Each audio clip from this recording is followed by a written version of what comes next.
नमस्कार, मैं डॉक्टर अविक रॉय, ऑर्थोपेडिक और रोबोटिक जॉइंट रिप्लेसमेंट सर्जन। आज हम बात करेंगे फ्रैक्चर्स अराउंड हिप। इसका मतलब कूल्हे के आसपास जितने भी फ्रैक्चर्स होते हैं उसके बारे में हम बात करेंगे। उसमें आता है acetabular fracture, neck of femur fracture, head of femur fracture, intertrochanteric fracture, subtrochanteric fractures. Brief anatomy of the hip joint. Hip joint का दो पहलू होता है, एक कप होता है जिसको एसिटाबुलम कहते हैं, एक बॉल होता है जो हेड ऑफ फीमर होता है। फीमर का प्रॉक्सिमल पार्ट मतलब ऊपरी हिस्सा का काफ़ी पार्ट्स होते हैं। उसमें एक आता है हेड ऑफ फीमर जो बॉल बनाता है, एक नेक ऑफ फीमर आता है, एक ग्रेटर ट्रोकैंटर होता है, एक लेसर ट्रोकैंटर होता है। उसके बाद आपका शाफ्ट आ जाती है।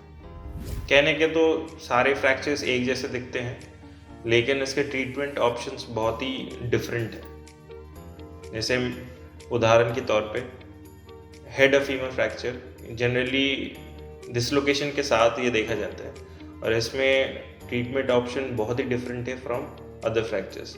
इसमें सेफ सर्जिकल डिसलोकेशन मतलब हम डिसलोकेटेड हिप को या तो डिसलोकेट करते हैं या पहले से डिसलोकेटेड हिप को हम फिक्स करके वापस इसको रीलोकेट करते हैं। नेक of femur fracture is notorious कि वो जुड़ता ही नहीं है।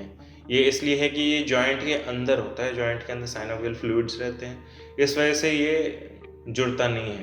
तो इसका treatment options very different from intertrochanteric fracture. Intertrochanteric fracture ये जॉइंट के बाहर होता है, सबट्रोकैंट्रिक फ्रैक्चर्स भी जॉइंट के बाहर होता है, तो ये थोड़ा सा आसानी से जुड़ जाते हैं।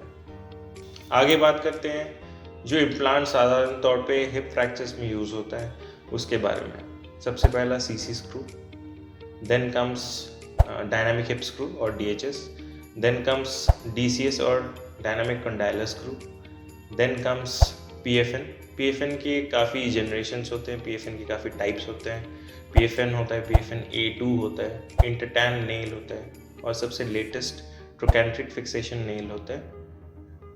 इसके बाद आते हैं हम हेमी रिप्लेसमेंट। इसका मतलब केवल फीमर पार्ट या फीमर हेड एंड नेक को हम रिप्लेस करते हैं। उसके बाद आता है आपका टोटल हिप रिप्लेसमेंट, जिसमें हम पूरा हिप को रिप्लेस करते हैं, उसका एसिटाबुलम मतलब cup and head and neck.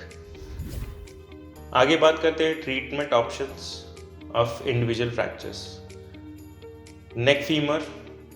Neck femur एक ऐसा फ्रैक्चर है जो बहुत नोटोरियस है कि वो जुड़ता नहीं है, बट यंग एज में हम एक बार ट्रायल करके इसका फिक्सेशन ट्राई करते हैं। उसका फिक्सेशन का माध्यम आपका सीसी स्क्रू है और DHS with D rotation screw है। ओल्ड एज में हम हेमी रिप्लेसमेंट करते हैं। अगर ओल्ड एज में ये पेशेंट को आर्थराइटिस के प्रॉब्लम्स भी है तो हम इसको टोटल हिप रिप्लेसमेंट द्वारा ट्रीट करते हैं। आगे बढ़ते हैं हेड ऑफ फीमर फ्रैक्चर्स में। जैसे मैंने पहले बताया, हेड ऑफ फीमर फ्रैक्चर्स या तो डिसलोकेटेड होते हैं या तो इजीली डिसलोकेटेबल होते हैं, तो हम पहले से डिसलोकेट करते हैं या डिसलोकेटेड हिप को स्क्रू द्वारा फिक्स करते हैं। इसके बाद बात करते हैं इंटरट्रोकैंट्रिक फ्रैक्चर्स। इंटरट्रोकैंट्रिक फ्रैक्चर्स हम दो तरीके से ट्रीट करते हैं, एक डायनामिक हिप स्क्रू और आपका पीएफएन। इसके बाद आता है सबट्रोकैंट्रिक फ्रैक्चर्स।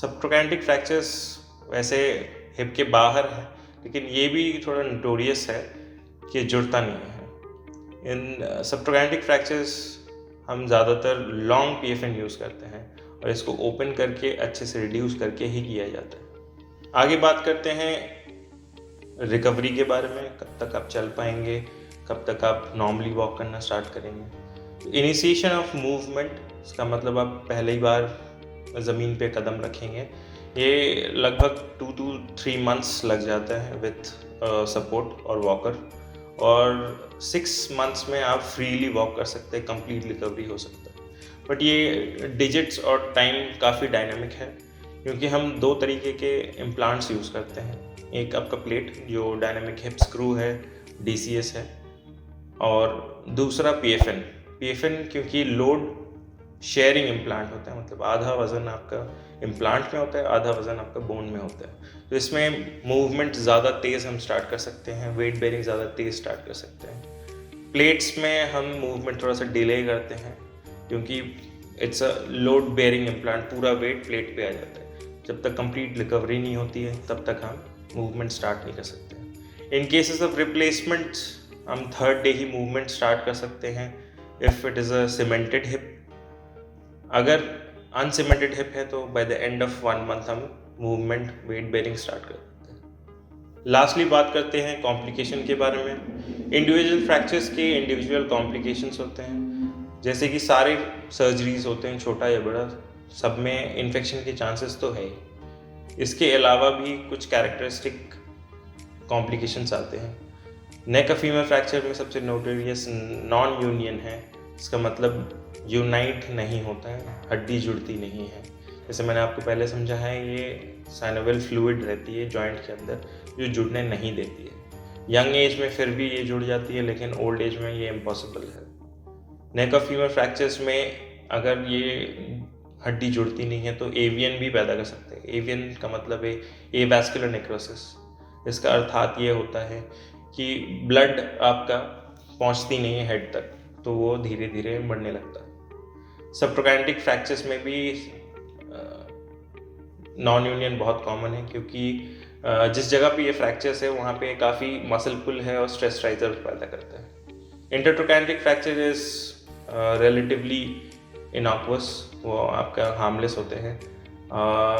अगर प्रॉपरली हम ट्रीट करते हैं तो कंप्लीट रिकवरी होती है, लेकिन उसके कॉम्प्लिकेशंस आपका मैल यूनियन होता है, मतलब टेढ़ा मेढ़ा जुड़ना है। हेड ऑफ फीमर फ्रैक्चर्स में आपका similar to neck of femur fractures AVN की चांसेस बहुत ज़्यादा हैं और नॉन एवियन की चांसेस भी काफ़ी ज़्यादा हैं। बाकी जितना भी मैंने डिस्कस किया है इसके बारे में अगर आपको और डिटेल चाहिए तो आप हमसे डायरेक्टली संपर्क कर सकते हैं। हेल्पलाइन नंबर नीचे उपलब्ध है। आप अपना एक्सरेज भी शेयर कर सकते हैं मुझे पर्सनली, मैं आपको विया व्हाट्सएप आप ओपिनियन दे सकता हूँ।